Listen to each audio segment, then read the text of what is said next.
America ও Israeli জোটের বিরুদ্ধে সাম্প্রতিক যুদ্ধের ক্ষয়ক্ষতি পুষিয়ে নিতে বড় ধরনের চাল চেলেছে ইরান। মার্কিন প্রেসিডেন্ট ডোনাল্ড ট্রাম্পের কড়া হুঁশিয়ারি সত্ত্বেও শেষ পর্যন্ত হরমুজ প্রণালীতে বাণিজ্যিক জাহাজগুলোর উপর টোল বসিয়েছে দেশটি। এমনকি এই জলপথ দিয়ে চলাচলকারী জাহাজগুলোর কাছ থেকে টোল আদায় শুরু করেছে তারা।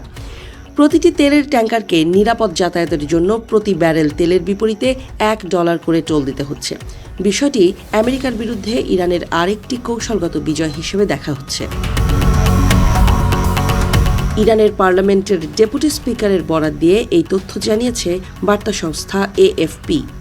রিপোর্ট বলছে, এই নিয়ম অনুযায়ী কোনো সুপার ট্যাঙ্কার যদি 20 লাখ ব্যারেল তেল বহন করে তাহলে একবার পার হওয়ার জন্যই ইরানকে $20 লাখ দিতে হবে।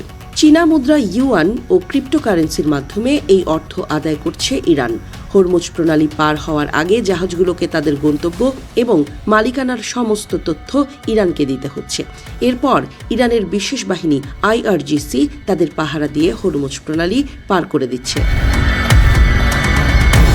রিপোর্ট অনুযায়ী বর্তমানে চীন, মালয়েশিয়া, মিশর, দক্ষিণ কোরিয়া এবং ভারতের মতো দেশগুলোর বাণিজ্যিক জাহাজগুলোকে যাতায়াতের অনুমতি দিচ্ছে ইরানের বিশেষ বাহিনী IRGC।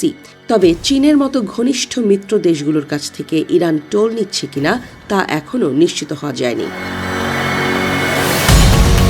এদিকে সমুদ্র আইন সংক্রান্ত জাতিসংঘের কনভেনশন অনুযায়ী বিশ্বের 100টিরও বেশি প্রণালীতে জাহাজ চলাচলে কোনো বাধা দেয়া যাবে না। আর তাই এই টোল আদায়ের মাধ্যমে ইরান সেই আইন লঙ্ঘন করছে বলে অভিযোগ উঠেছে। তবে মজার বিষয় হলো, ইরান বা আমেরিকা কেউই এই আন্তর্জাতিক চুক্তিতে স্বাক্ষর করেনি। ইরানের দাবি, আমেরিকার চাপিয়ে দেয়া কয়েক হাজার নিষেধাজ্ঞা এবং ইসরায়েলের হামলায় তাদের অবকাঠামোর ক্ষয়ক্ষতি পূরণ করতেই এই অর্থ আদায় করছে। হরমুজ প্রণালী দিয়ে চলাচলকারী জাহাজগুলোতে ইরানের টোল বসানোর ফলে জাহাজগুলোর পরিবহন খরচ ও বিমা খরচ অনেক বেড়ে যাবে বলে মনে করা হচ্ছে।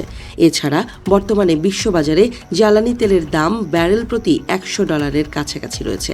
তবে হরমুজ প্রণালীতে ইরান টোল আদায় করতে থাকলে প্রতি ব্যারেল জ্বালানি তেলের দাম $120 ছাড়িয়ে যেতে পারে বলে আশঙ্কা করা হচ্ছে। বিশেষজ্ঞরা বলছেন, হরমুজ প্রণালীতে টোল বসিয়ে আমেরিকা ও ইসরায়েলের শুরু করা যুদ্ধের আরেক ধাপের প্রতিশোধ নিচ্ছে ইরান।